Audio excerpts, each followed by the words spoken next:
объектіні үшті форматта көруге мүмкіндік береді. Googleға Mosaic Education дейміз. Орысша жаза берсеңіздер болады, негізі бұл ағылшынша сөз ғой. Міне осындай значогы бар. mazaweb.com деген сайтқа кіреміз. Mosaic Education.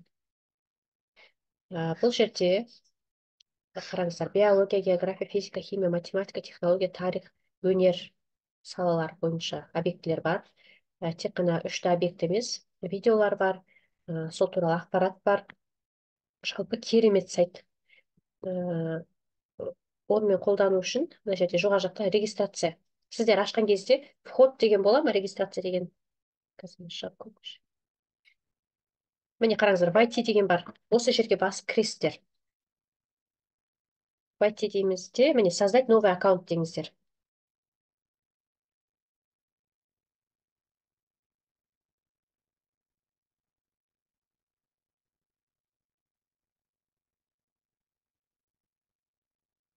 Создать новый аккаунт дейміз.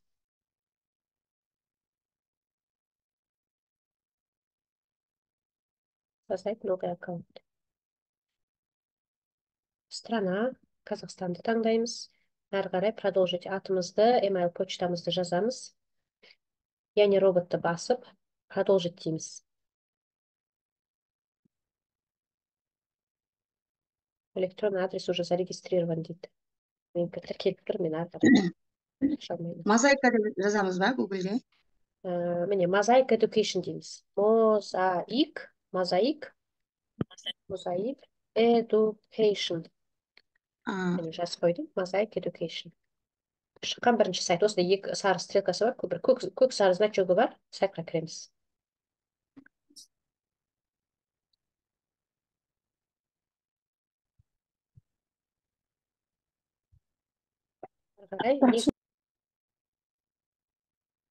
Яғни робот дегенге галочка басамыз. Сосын әрі қарай email тағы да енгіземіз. Email почтамызды.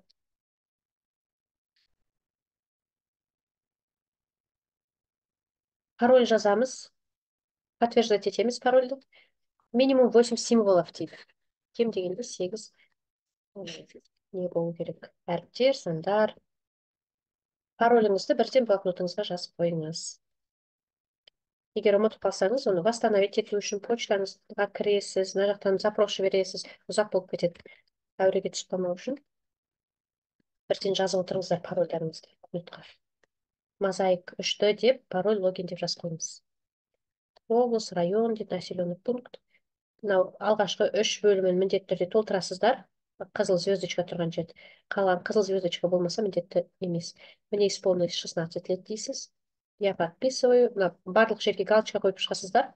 И создать дейміз. Полное имя дейді. Имя, фамилия жазу керек екен мына жерге. Қате деп шықты. Пожалуйста, укажите полное имя и фамилию дейді. Ал енді көрейік. Создать. Пароль жазылмайды. Давай.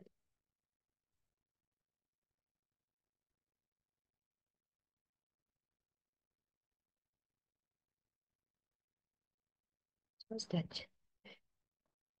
Болды, міне енді сохранить дейміз. Осы данныйдың барлығын енгізгесін. Я тыңдап. Жұлдыз Mosaic Education кірдік. Енді войти ма? Мен қалыс қалып отырмын. Войти-ді басып, создать новый аккаунт дейсіз. Новый бастаймыз да? Почта новый ашу керек пе? Почтаңыз ескі бола береді. Сіз бұл Mosaic Educationға бұрын кірмеген болсаңыз, жаңадан тіркелесіз, создать новый аккаунт дейсіз. Егер бұрын кіріп көрген болсаңыз, логин пароліңізді теріп кіре бересіз.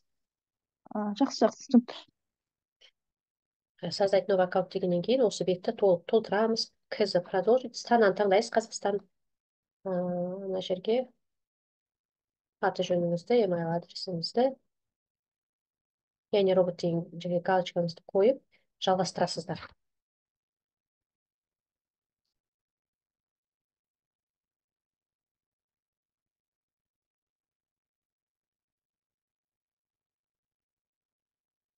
Енді әрі қарай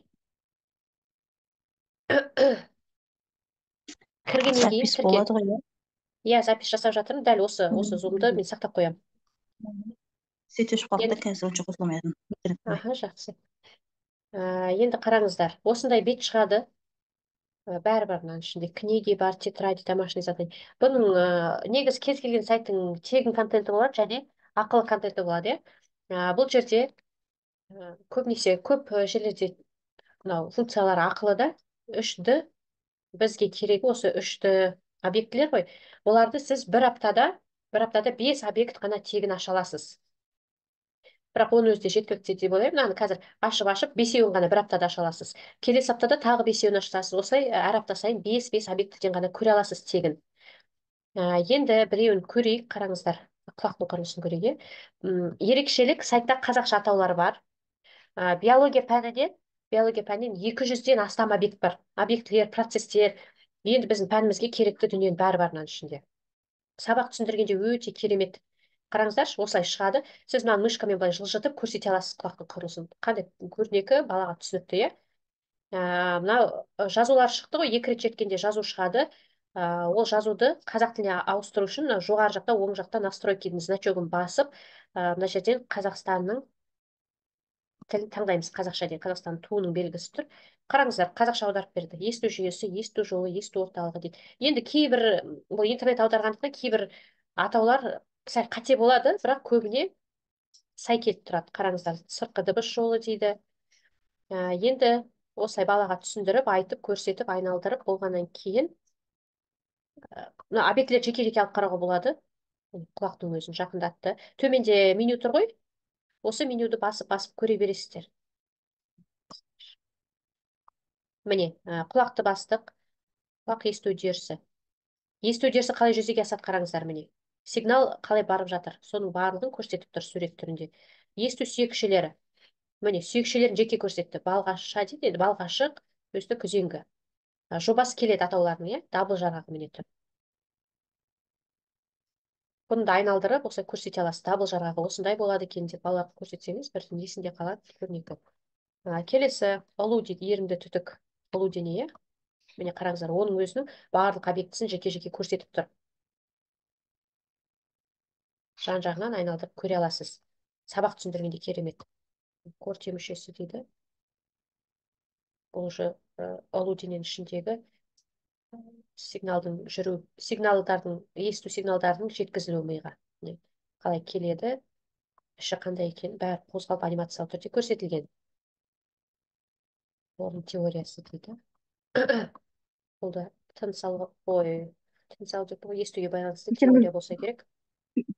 Кешіріңіз, Жұлдыз, мен тіркеліп болдым, ашты, кірдім. Енді қайсына барып жатсыздар? Барайын дегенім ғой. Биология 3D. Немесе 3D деп тұрады, сосын биологияны таңдайсыз.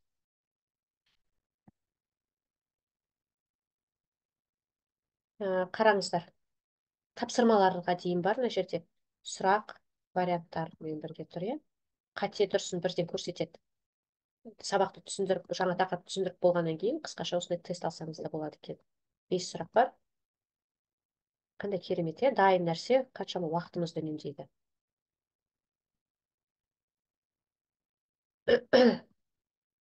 Енді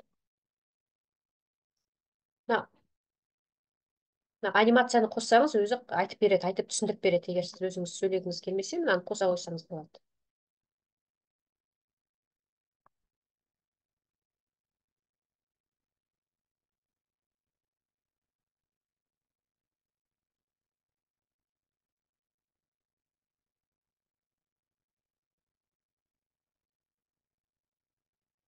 Жұлдыз, кешіріңіз, кейде школдарда сет шамалы ғой, интернет ұстамайды. Сол кезде бұл видеоларды алдын ала скачать етіп алуға бола ма? Жоқ, бұл скачать етілмейді, сіз запись экранмен жасап алсаңыз болады. Или зум қойып өзіңіз ғана запись экраны жасап, осы алдын ала қосып видео. И дайын видео етіп апарсаңыз болады мектепке флешкамен. Аха, жақсы, түсінікті.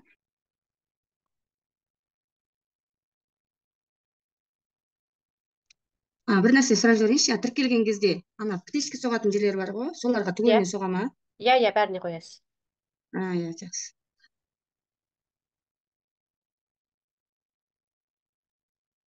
Міне осындай видео.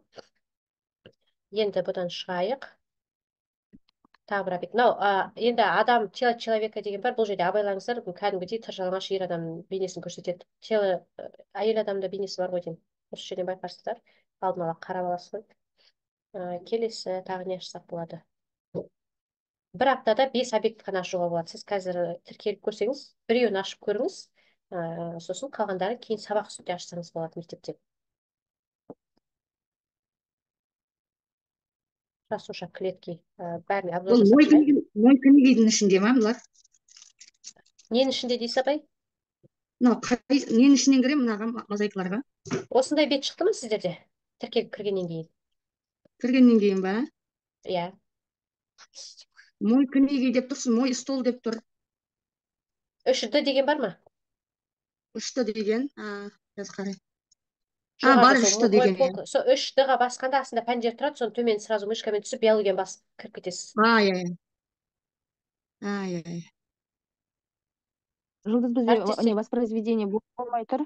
Андай необходим внешний плеер дейді, загрузите дейді. Қазір загрузить етіп жатыр. 3D viewer. Иә, загрузка жасаңыздар. Загрузить Содан кейін сұрайды. мыналар ашылады да? Иә, ашылады бұлар.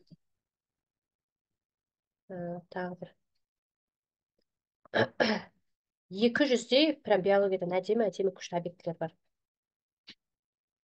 Тақырыптың біз биология пәніндегі программаның бір 70-80% қамтылған ғой сонда. Жұлдыз, мен ашық сабақ, кешіріңіз, саламатсыз ба? Ашық сабақ өткізетін едім да, Мендель заңдарына. Сол жерде бар ма, білмейсіз ба? Осы Мендель заңдары. Білмейді екен, қарау керек апай. Тағы да бір көрген едім де, анау бір Мендель заңдарына байланысты жаңа гаметаларды ары бері қозғайтын бір нені баяғыда білетін едім, қазір таба алмай жатырмын да. Просто ол бір дайын сондай видео болған еді ше. Оқушылар өздері қозғап жаңа гаметаларды сондай ол виртуальный лабораторияда болу керек. Қазір көреміз. Рахмет. Міне амеба бар, бақа, съедобная лягушка, медуза, губки дейді. 7-ші сыныпқа жақсы, иә? Мынау эраларды өткен кезде бұрынғы жаңағы динозавр түрлері деп көрсетуге болады. Рефлекс қараңыздар, болевые рефлексы. Рефлексті өте көрнекі түрде. Зертханалық жұмыс бар осы, виртуалды түрде осы арқылы көрсетуге болады. Көздің жарты қабылдауы бар екен, ми бар, өкпе, өсімдіктің өсуі бар, бұған да қатысты зертханалық жұмыс бар ғой деймін, иә?